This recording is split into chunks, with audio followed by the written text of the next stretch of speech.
Ladies and gentlemen, as many, if not all of you know, the founder of our university was Archbishop John Hughes. Archbishop Hughes was a native of County Tyrone, Ireland. As you also probably know, Fordham has in the past honored 2 presidents of Ireland and 1 Taoiseach, Prime Minister of Ireland. And as you may also know, I am the grandson of 4 Irish immigrants from counties Tipperary, Armagh and Louth. And therefore, in the spirit of Archbishop Hughes and on your behalf, it is a great honor and a privilege to me to introduce to you this year's commencement speaker, Mary McAleese, the President of Ireland. President McShane, Chairman Tognino, Fordham faculty, Senator, Lieutenant Governor, ambassadors, distinguished fellow honorary graduates, graduands, your families, your friends and guests, members of the class of the year 2010. It's good to be in your company on this beautiful day in New York, and it's a particular proud moment for me now as having been initiated as a proud alumnus of Fordham University. When I arrived at the door, Dr. Curtin said, "Welcome home." This place is very much a home to and a home for the Irish, so I feel very much at home here today. It was, after all, a Fordham alumnus, Thomas Cahill, who wrote a book of depth and insight on the Irish love of learning. And then, with that kind of modesty that only the Jesuits can instill in us, he called his book How the Irish Saved Civilization. We, of course, always knew that, but we're very grateful to him for taking on a mission to tell the rest of the world. When my countryman, the poet Seamus Heaney, addressed the Fordham commencement class back in 1981, he did so in verse. You'll be happy to hear I'm going to stick to prose, not being as good a poet or anywhere near it as Seamus Heaney. And I beg your indulgence now, just for the few minutes that I stand between your long years of study, your success, and your graduation. Your studies were long, your lecturers no doubt many, and no matter what your discipline, somewhere along the way you will have picked up the fact, possibly from the other Irish president that I'm sharing the platform with, Father Joe McShane, that the Irish love words. The poet Peter Fallon wrote that the islanders who dwelt off the coast of Ireland on the beautiful, now remote and now unoccupied Blasket Islands, he said that the islanders had a word for every wave that ebbs and flows, and wind that blows. Every day's memento mori. Everybody has a story. And even more than words, we Irish love stories. We just think words are really only the gateways to stories. And each one of you, I'm sure, has a wonderful, unique story to tell. You have plenty of stories. Your parents have stories, your friends have stories, the faculty members no doubt too. Today, we celebrate your stories and their uniqueness. No two the same. Each one utterly different.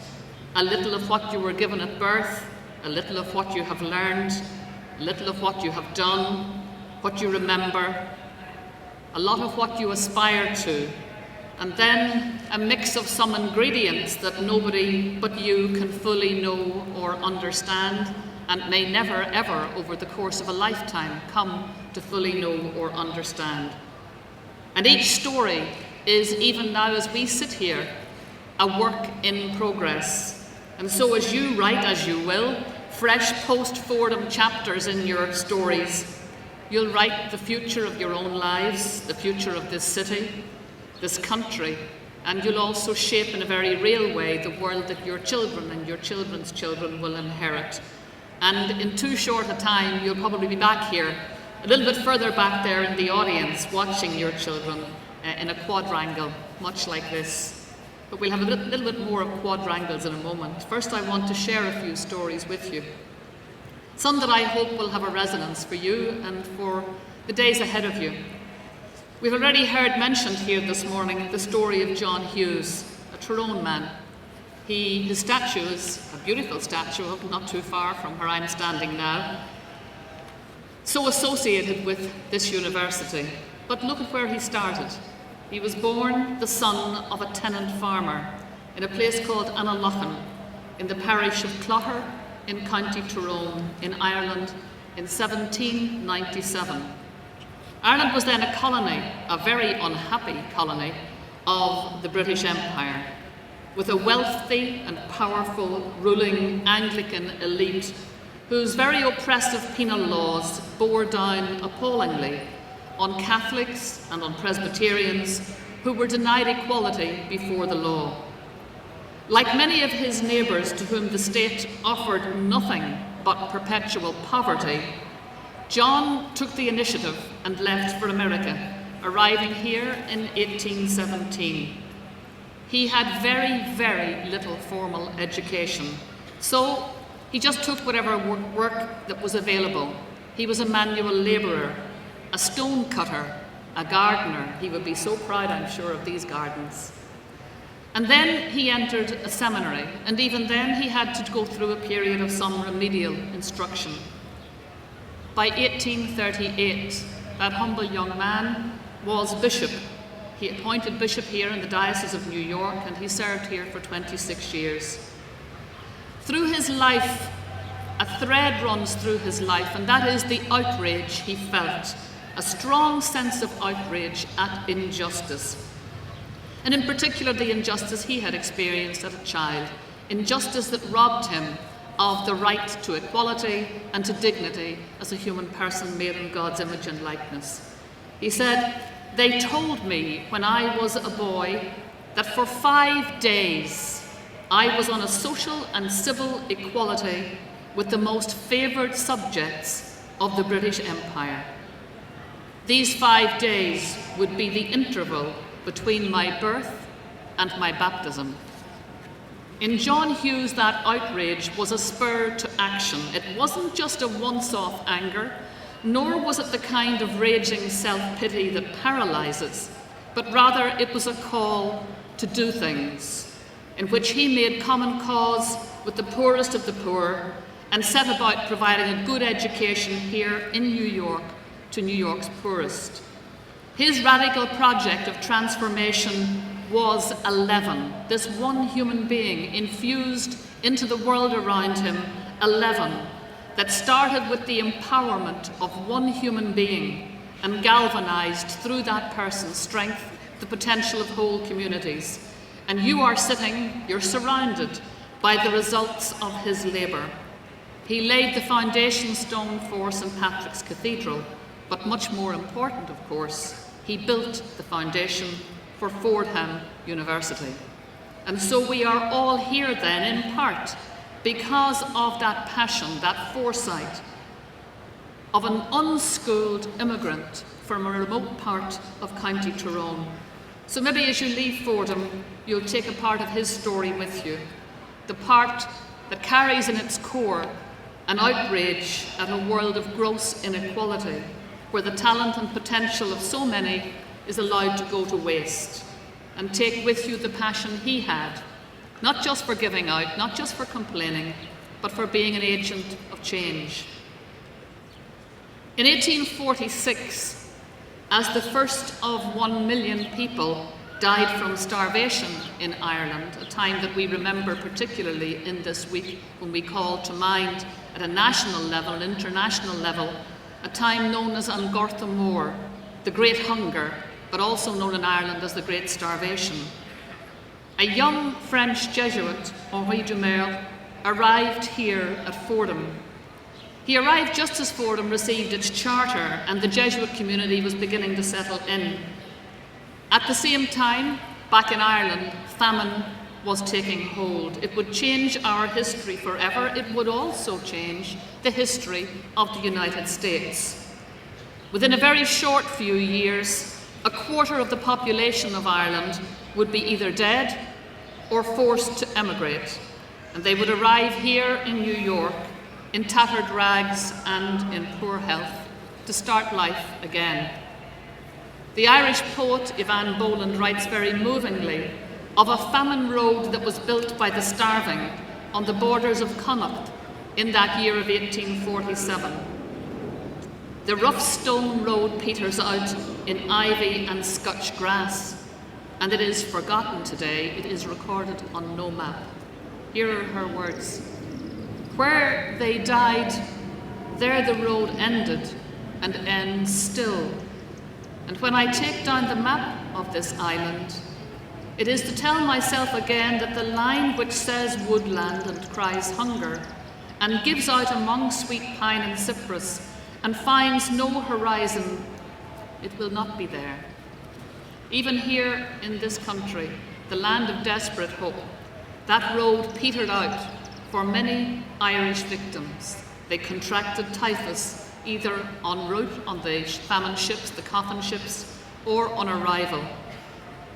And I just wonder to myself how many of those 2 million who arrived here, how many of them wondered in their hearts, was there anyone out there who gave a damn about them? In 1847, Henri Dumerle left the relative comfort of Fordham to work among those Irish famine victims who were then arriving in Canada. There he himself survived an epidemic of typhus that took the lives of 9 priests and 13 nuns in that year, and he returned safely to New York. And then something in his heart spoke to him, and despite everything he knew and despite everything he had seen, he made the return journey. He went back to the place he knew spelt more than the possibility of death. And in 1851, as he answered that question, does anybody give a damn, he, in ministering to Ireland's famine immigrants, contracted typhus, died at the age of 32, and became one of 2 Jesuits from Fordham's community to die working among the Irish emigrants. With such selfless sacrifice and heroism embedded in this university from its earliest years, it is hardly a surprise that Fordham remains so committed to training students in humanitarian work through its Institute of International Humanitarian Affairs, today I know under the guidance of Dr. Kevin Cahill. And that empathy with the poor is a very important abiding part of the imprint that this university's ethos sends you out into the world with. It's an imprint that this university hopes you will bear with you and bear witness to throughout your lives. 1847, that same year, Jacques Judah Lyons, also of this city, was serving as Hazan, or prayer reader, to the community of Shereth Israel, the oldest Jewish community in the United States. Today that community is found only a few short blocks from Fordham's Lincoln Center campus. In March 1847, that community held a special service and a charity appeal for famine relief in Ireland. Those men and women were not fundraising for friends or for family. They had none of the familiar links to Ireland which might have prompted such an interest in Ireland's suffering. So why did they bother? Hazan Lyons pointed out that there was indeed one all-powerful and indestructible link between New York's Jewish community and the Irish famine victims. He said, the link, my brethren, is humanity. So simple and so very profound. And as you leave Fordham, I hope you will take with you the stories of these men and others who inspire you, to those who put their gifts at the service of suffering strangers, and in particular, who saw in each stranger a brother and a sister. In 1845, in this same period, as the very first signs of future famine were emerging in Ireland, a little girl was born. Her name was Charlotte Grace O'Brien. She was born in Cahermoyle in County Clare. And when she grew up and when she grew to reasonable old age, she heard very disturbing reports of the conditions that were being experienced by young immigrant women who were arriving from Ireland through the port of New York at the turn of the last century. Now, she was neither young nor was she in good health, and yet these stories bothered her of the manipulation and vulnerability of these women. And she booked passage to New York to see for herself just how bad things were, and they were bad. It was an act of extraordinary courage. It changed the course of her life. It changed the fortunes of countless immigrant women to this country, because her efforts inspired the establishment of a mission for Irish immigrant women in Battery Park. And over 100,000 women were saved there from dreadful exploitation. They got advice, they got shelter. In many cases, they were helped to get work. More importantly, they found a community that cared about them. And that mission's efforts continued from 1883 right through to 1908. So many disadvantages still bear down on women, especially in today's world. In the developing world, hunger and poverty have a disproportionate effect on women. And in so many cultures, they live lives today that are little short of slavery, and certainly well short of their access to their full potential. In our world, where women have, and in this world, where women have access to education and their choice of careers, it's important to remember just how much work remains to be done in the full liberation of women from centuries of exclusion. When I began law school back in the last century, the first textbook that was on my reading list was a book by a very eminent jurist called Glanville Williams. Learning the Law, it was called. Unfortunately, when I got about 3/4 way through the book, I came upon a chapter that was very ominously entitled Women. I went back to the table of contents to check, was there a similar, was there a matching chapter entitled Men? But I needn't tell you, of course, there wasn't. Anyway, in the chapter entitled Women, he opined at some length that he couldn't understand what in the name of all heavens were women studying law for anyway. What were they going to university for? Women's voices were too weak, he believed, to be heard in a courtroom. That man never met my mother. The only conceivable function, he believed, that women could possibly think to aspire to in a law school was that law schools were, as a general rule, a suitable source of spouses for women. I decided that I'd marry a dentist, of course, just for spite, and I have to say that I've never regretted that choice. To the women who are graduating from this class into a financial world that is compromised by macho-driven super hubris, may I say the world really needs the balancing intelligence of your genius.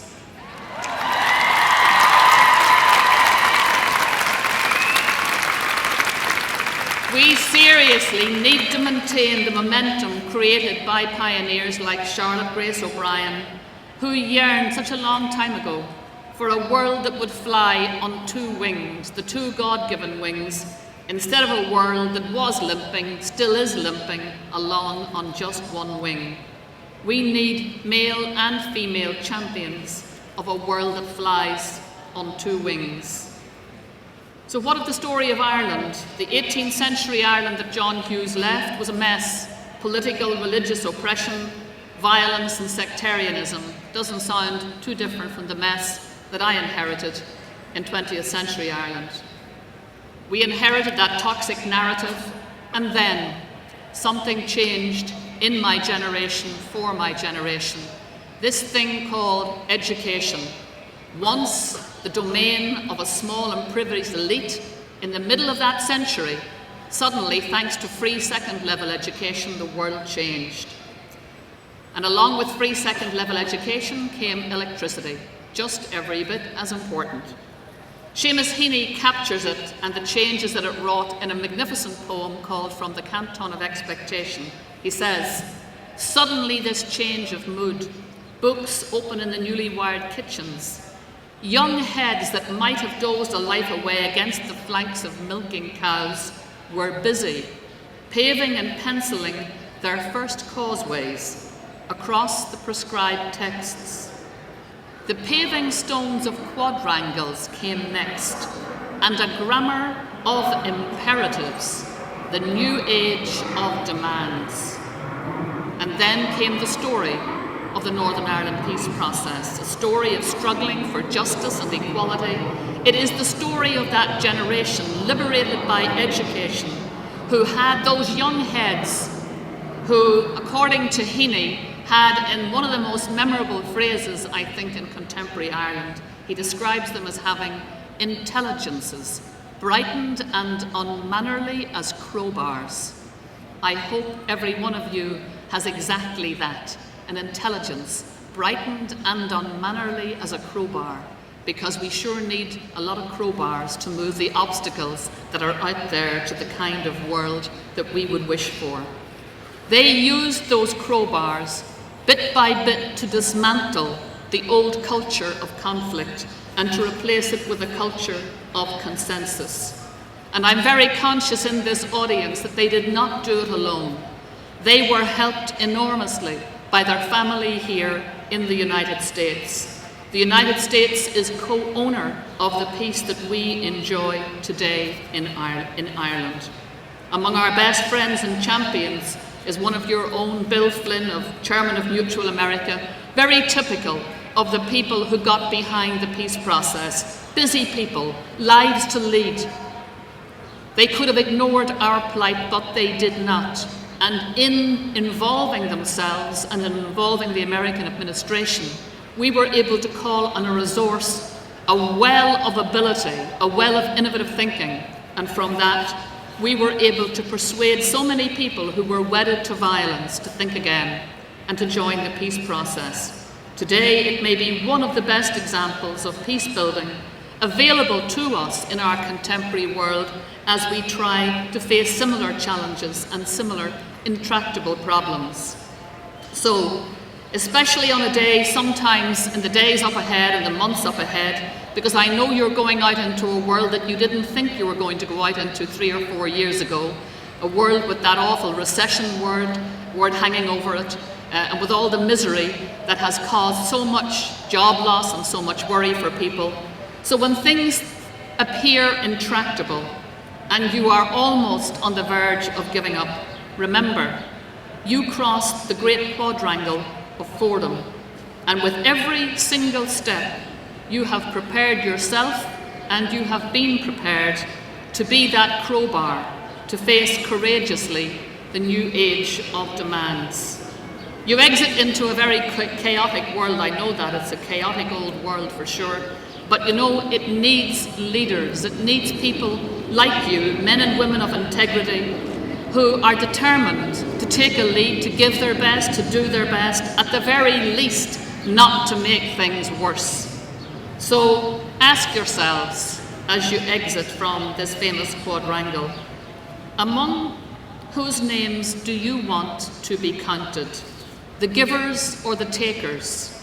The carers or the careless? The courageous or the cowed? It is, after all, simply a matter of choice. I know that for your year, for the class of 2010, not everyone made it to the finishing line. Some of you carry in your hearts terrible burdens of grief at the loss, and indeed the recent loss, of graduand friends who are not here to share this day with you. And so, those who did not make it to graduation, they had dreams, they had things they wanted to lead in, they had such ambitions one day for themselves. And now they rely on you, who have breath in your body, who have the imprint of Fordham on your character. They rely on you to do on this earth what they cannot, and they'll be with you from their heavenly home. May each of you never swerve from what is right, from doing what is right, in big things and in small, in private and in public, and in the service of all God's magnificent and messy creation. God bless each one of you. Congratulations to you all.